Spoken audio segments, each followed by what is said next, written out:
Pilots, we made it. We actually made it. I finished version 5. It is beautiful. It's done. Finished coding.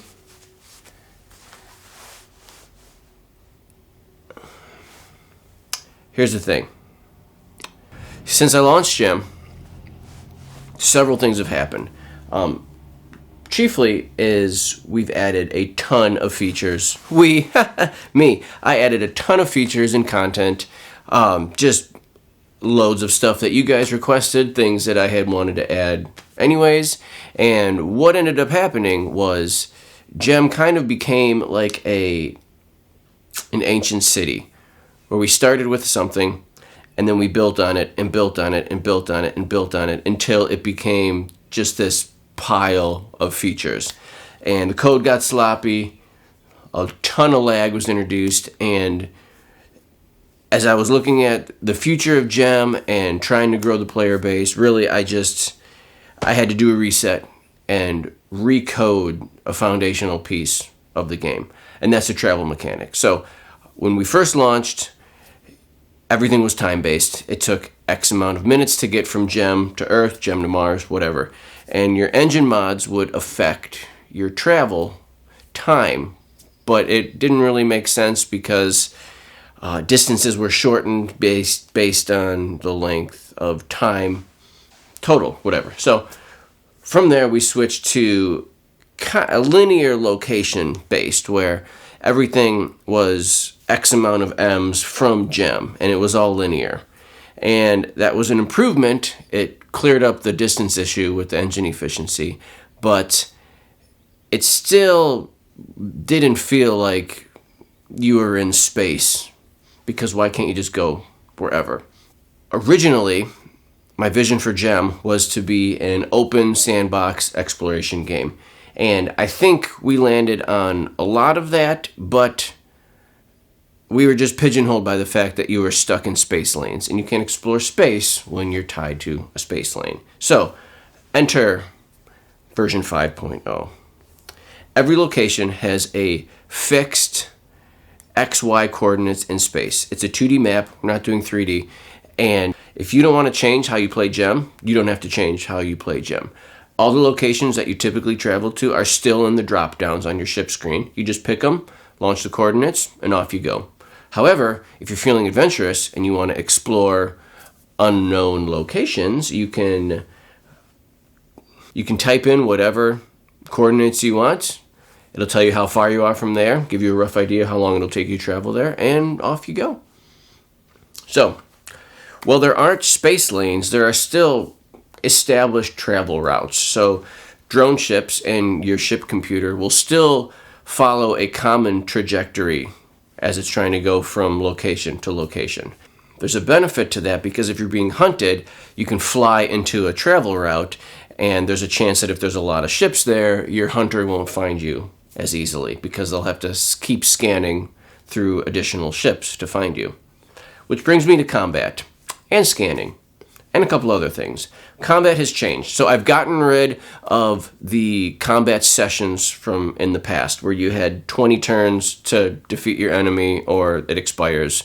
Instead, what you do is you're just taking shots at whatever ships you can scan. The benefit is that there's no longer odd, weird sessions where if two people are attacking the same ship and a session ends and they get recharged, then you have to start over. The downside is you have to scan for that ship every time. So, to compensate that, I've gotten rid of the processor charge for initial scans. So you do a sensor sweep, you'll see all the ships in range of you, and that costs nothing. If you do an individual scan, it'll still cost processor though, and then it'll cost energy to fire on that ship. Secondly, if you're a fighter, you get multiple attacks with each fire. So up to 3 multiple attacks based on your ship class, which is great because we really want fighters to be fighters and to excel at fighting more than other ships. However, freighters get multiple return fires. So fighters, if you don't want to deal with multiple attacks back at you, then you're better off just finding other fighters to attack. Also, space is big, and I wanted to give some kind of visual sense as to where you are in space and who's around you. That brings me to the passive scanner. But first, the data pad. The data pad is basically your iPad that you carry around as a pilot. It's always at the bottom of the screen, and you can toggle it to slide it up or down. Right now, it's got your passive scanner and your missions log. So if you're landed on a location and you want to see what your story objectives are, you don't have to go back to your ship to check your mission log. You can just check your data pad. Which brings me to the passive scanner. The passive scanner takes whatever your sensor rating is, times it by 5, and that's what you see. That's the size of your map, and it'll show at the second that you load that page everything in the vicinity. It won't show you information, it basically just shows you pings on a radar. So there's a few color codes based on what type of ping it is, but you're not able to see, you're not able to specifically track individual ships. However, scouts will not show up on the passive scanner. Spoiler, ships from Venus do not show up on passive scanners. And also, the idea is that your scanner is pinging moving objects or objects that are emitting some kind of energy signature. So if you're stopped, completely stopped, your ship will not show up on the scanner.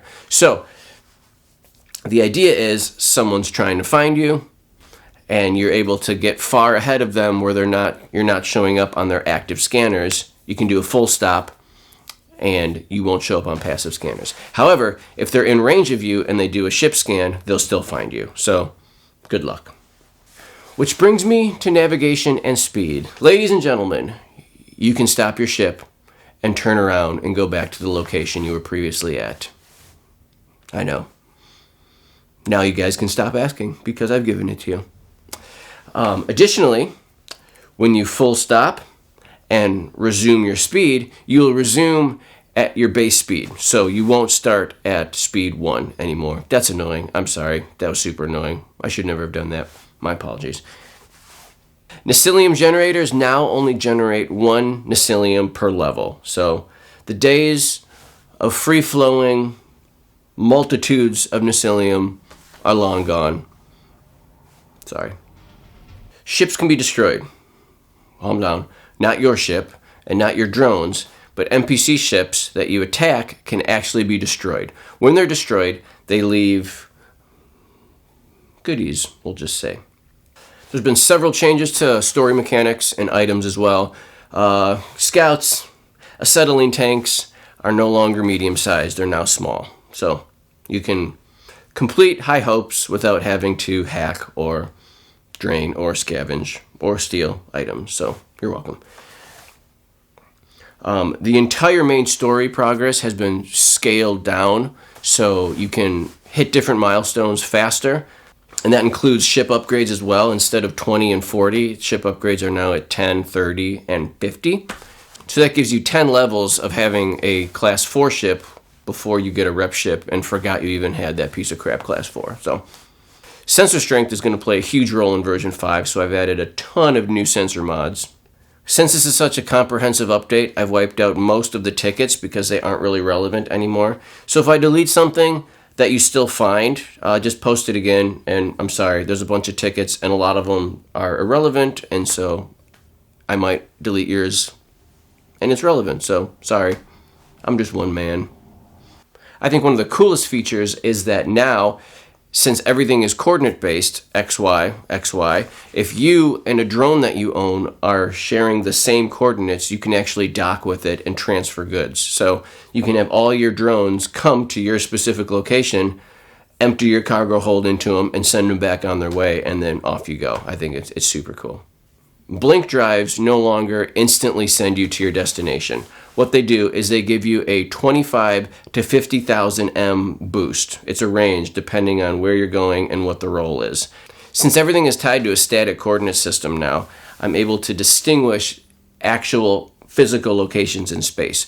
We're calling the sun the center of the universe, even though it's not, but that's what we're doing in this case.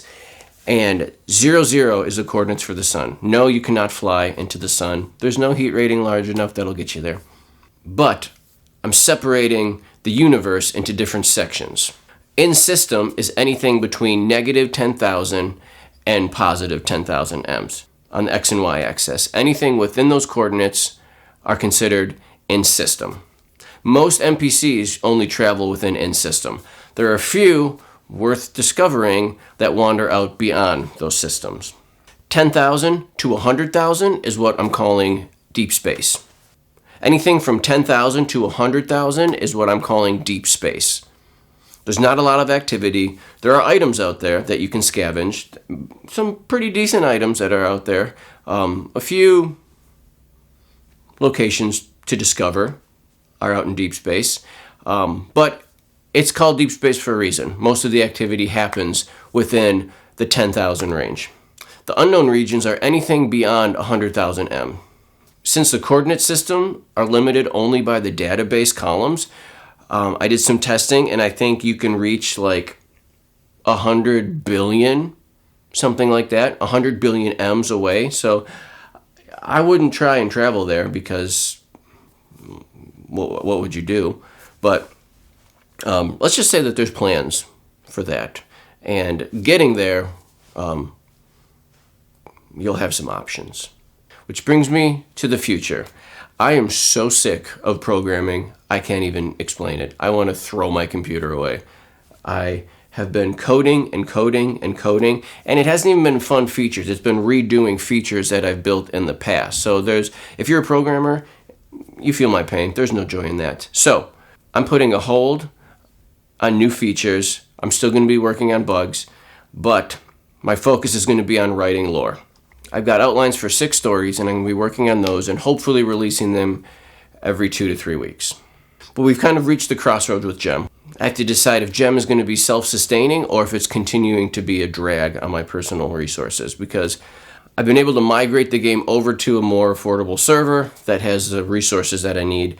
However, supply crates aren't covering the cost of Gem. So I'm going to make a push to get the word out, and I ask that you would do the same to try and increase our player base and increase the supporter base, because I'm not trying to make money. I just want this game to be able to pay for itself, because I want Gem to be free. I don't want ads. I don't want to force a subscription. I just want this to be a game where anyone can play who wants to play. You don't have to buy it.